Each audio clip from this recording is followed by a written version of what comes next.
The history of Champagne has seen the wine evolve from being a pale, pinkish still wine to the sparkling wine now associated with the region. The Romans were the first to plant vineyards in this area of northeast France, with the region being cultivated by at least the 5th century, possibly earlier. When Hugh Capet was crowned King of France in 987 at the Cathedral of Reims, located in the heart of the region, he started a tradition that brought successive monarchs to the region, with the local wine being on prominent display at the coronation banquets. The early wine of the Champagne region was a pale, pinkish wine made from Pinot Noir. The Champenois were envious of the reputation of the wines made from their Burgundian neighbours to the south and sought to produce wines of equal acclaim.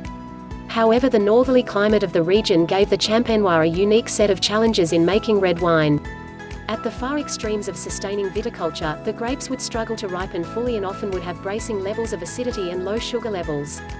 The wines were lighter-bodied and thinner than the Burgundies.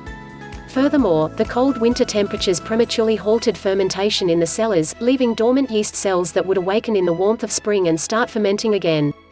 One of the byproducts of fermentation is the release of carbon dioxide gas, which, if the wine is bottled, is trapped inside the wine, causing intense pressure. The pressure inside the weak, early French wine bottles often caused the bottles to explode, creating havoc in the cellars. If the bottle survived, the wine was found to contain bubbles, something that the early Champenois were horrified to see, considering it a fault. As late as the 17th century, Champenois winemakers, most notably the Benedictine monk Dom Perignon (1638–1715), were still trying to rid their wines of the bubbles. 1. While the Champenois and their French clients preferred their champagne to be pale and still, the British were developing a taste for the unique bubbly wine.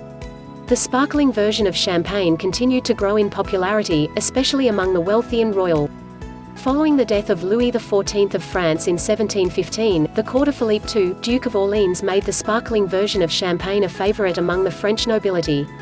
More Champenois winemakers attempted to make their wines sparkle deliberately, but didn't know enough about how to control the process or how to make wine bottles strong enough to withstand the pressure.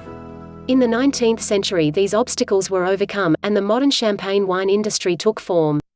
Advances by the House of Veuve Clicquot in the development of the méthode champenoise made production of sparkling wine on a large scale profitable, and this period saw the founding of many of today's famous champagne houses, including Krug (1843), Pommery (1858), and Bollinger (1829).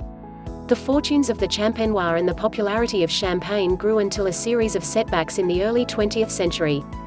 Phylloxera appeared, vineyard growers rioted in 1910–11, the Russian and American markets were lost because of the Russian Revolution and Prohibition, and 2 world wars made the vineyards of Champagne a battlefield. The modern era, however, has seen a resurgence of the popularity of champagne, a wine associated with both luxury and celebration, with sales quadrupling since 1950. Today the region's 86,500 acres 35,000 hectares produces over 200 million bottles of champagne, with worldwide demand prompting the French authorities to look into expanding the region's Appellation d'Origine Contrôlée (AOC) zone to facilitate more production. Early history: the Romans were the first known inhabitants to plant vineyards in the Champagne region. The name Champagne comes from the Latin Campagna and referred to the similarities between the rolling hills of the province and the Italian countryside of Campania located south of Rome. The area was divided into the Champagne Pourilleurs, the chalky, barren plains east of Reims, and Champagne Viticole, the forested hillside region known as the Montagne de Reims between Reims and the Marne River, where the vines were planted. While vineyards were undoubtedly planted earlier, the first recorded vineyard belonged to Saint Remy in the 5th century. For most of the region's early history, the wines from Champagne were not known as Champagne or even Vin de Champagne. Rather, they were known as Vin de Reims and Vin de la River in reference to the Marne River, which provided a vital trade route via the Seine with Paris. Champagne's location at the crossroads of 2 major trading routes, one east-west between Paris and the Rhineland and the other north-south between Flanders and Switzerland, would bring the region and its wines much prosperity and notoriety, but would also play a pivotal role in Champagne being the site of countless battles and occupations. The coronation of Hugh Capet in Reims started a tradition that would associate the region, and its wines, with royalty. In 987, Hugh Capet was crowned King of France at the Cathedral Reims. At the coronation banquet, the local wines of the regions were served. The city became known as the spiritual capital of France, and for the next 8 centuries, monarchs would follow the tradition of Capet and hold their coronations in Reims. The association of the region with royalty did much to further the reputation of the region's wine. By the 16th century, the village of Ai, located south of Reims, was widely acclaimed for the quality of its wine, with King Francis I proclaiming himself to be the Roid de Gonesse, king of the lands where the country's greatest wines and flour were produced. Such was the reputation of the wines of Ai that they were known as the Vin de France, their quality representing the whole of the country rather than just a region. Eventually the name of Ai became a shorthand reference to refer to all the wines of the Champagne region. Much like Bordeaux or Beaune is used today to refer to the wines of the Gironde and Burgundy regions, respectively. During the Middle Ages, the wines of the Champagne region were various shades of light red to pale pink as a bitter rivalry developed between the Champenois and their Burgundian neighbours to the south. The trade route that Flemish merchants used to get to the Burgundy went right through Reims, and the Champenois were eager to entice their business with a cheaper alternative. Unfortunately, the climate of the region made it difficult to produce red wines with the richness and color of the Burgundian wines, even though the Champenois tried to improve their wines by blending in elderberries. Eventually their attention moved to produce white wines in an attempt to distinguish themselves from their Burgundian rivals. However, the white wine produced from white grapes were found to have a dull flavor and quickly spoiled. The most sought-after wines were those white wines made from red wine grapes, such as Pinot Noir, which had more flavor, aromatics and longevity. Throughout the 16th and early 17th century, Champenois winemakers tried to produce the best white wine they could from red wine's grapes, though the results were often not white at all but ranged from greyish color to a shade of pink known as Oeil de Perdrix or partridge eye. It wasn't until a Benedictine monk named Dom Pierre Perignon from the Abbey of Hautevillers perfected his techniques would the Champenois be able to truly make white wine from red grapes. Dom Perignon, monk, after being destroyed during the French Wars of Religion, the Benedictine Abbey at Hautevillers was rebuilt and replanted its vineyards.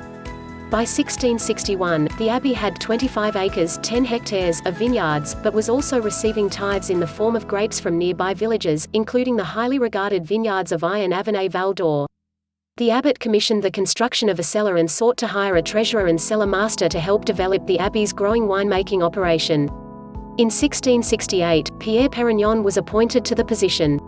Described by his predecessor, Dom Groussard, and Canon Godinot as a perfectionist, Perignon worked diligently to improve the viticultural practices of abbey's vineyards and the quality of the wines. He was a strong advocate of using only Pinot Noir grapes, which he believed had the best flavor and potential quality. At the time, the vineyards of the region were planted with a variety of grapes including Pinot Noir, Chasselas, Pinot Blanc, Pinot Gris, Pinot Meunier and perhaps Chardonnay. Most important, in Dom Perignon's mind, was that red grapes like Pinot Noir were less likely to become volatile in the spring and produce bubbles as the white grapes sometimes did. The presence of bubbles in his wines was considered a fault, and Dom Perignon set out to develop precise techniques to limit the likelihood of this fault occurring. Dom Perignon was a staunch advocate of aggressive pruning, dictating that vines should grow no higher than 1 meter (3 feet) and produce small yields. Harvesting was to be done early in the morning, when it was very cool, and every care was to be taken to keep the grapes intact. Grapes that were bruised or broken were rejected. Mules and donkeys were favored over horses to transport the grapes to the press houses, since they were less likely to get excited and possibly damage the grapes. Dom Perignon desired the grapes to be pressed as quickly and efficiently as possible to minimize the possibility of the grape skins leaching into the juice. A distinction was made between the different levels of pressings. The first press, done completely by the weight of the grapes on top of each other, produced the highest quality wine, known as the vin de goutte. The second and third pressings, done with weight being applied, produced wine of good but not exceptional quality. The fourth and fifth pressings, the vin de taille and vin de pressoir, were of darker colors and would not be used at all. In addition to adding the pinkish-gray coloring, Dom Perignon knew that the skins imparted different flavoring and coarser textures than he wanted in his high-quality wines. His emphasis on limiting skin contact helped the Abbey of Hautevillers to produce truly white wine from red wine grapes. From sweet to brut. Further information, sweetness of wine section terms used to indicate sweetness of sparkling wine. Throughout most of the 19th century, champagne was made sweet. The taste was pleasing to most wine drinkers, and the added sugar helped winemakers to cover up flaws in the wine or poor quality from less desirable grapes. Champagne houses would use the dosage to tailor the sweetness to whatever style was in fashion in a particular market. The Russians preferred the sweetest level, with as much as 250 to 330 grams of sugar added. Scandinavia was next at around 200 grams, followed by France at 165 grams, Germany with slightly more, and the United States preferring between 110 to 165 grams. The English preferred the driest style at 22 to 66 grams of sugar. Gradually tastes developed to favor less sweetness and higher overall quality in the champagne. The first slightly dry champagne to emerge was labeled demi-sec or half-dry. The success of those wines prompted the introduction of sec or dry wines. Other producers made wines with even less sugar and began to call these wines extra dry. In 1846, the champagne house Perrier-Jouët introduced a wine that was made without any added sugar. This style was initially ill-received, with critics calling this wine too severe, or brut-like. But over the next generation, this brut style with significantly less sugar than wines labeled extra dry became the fashion for champagne, and today is the modern style that the majority of champagne is made in. To the modern day. In modern times, champagne has become more than just a wine but also a brand that has seen many imitators. Following World War II, the sales and popularity of champagne surged once more. Since 1950, sales have grown steadily, quadrupling in total to over 200 million bottles. The increase in worldwide demand has prompted the French authorities to look into expanding the region's AOC zone to facilitate more production. In 2008, this expansion was approved and 40 more villages were added to champagne production, while delisting 2 villages to increase the AOC by about 30%. There still exists the business dynamic between vine growers and champagne houses, with majority of the region's 19,000 growers selling their grapes to the nearly 300 champagne houses in production. Over time, champagne has become not only a reflection of the terroir of the Champagne region but also a brand in itself, with the Champenois vigorously defending that brand and the uses of the term champagne. The popularity and success of champagne has inspired many imitators around the world, such as Cava in Spain, Sect in Germany and several American sparklers, but also within France itself with sparkling cremants. The name champagne is a protected designation of origin in the European Union, and all wines produced and sold in the EU must conform to those standards and not label a wine as champagne unless it comes from the Champagne AOC. In the United States, there is a legal loophole for semi-generic terms. In 1985, use of the term Méthode Champenoise was also outlawed, with producers of champagne-style sparkling wine opting to use phrases like méthode traditionnelle to signify that their wine is made using the same production methods as champagne.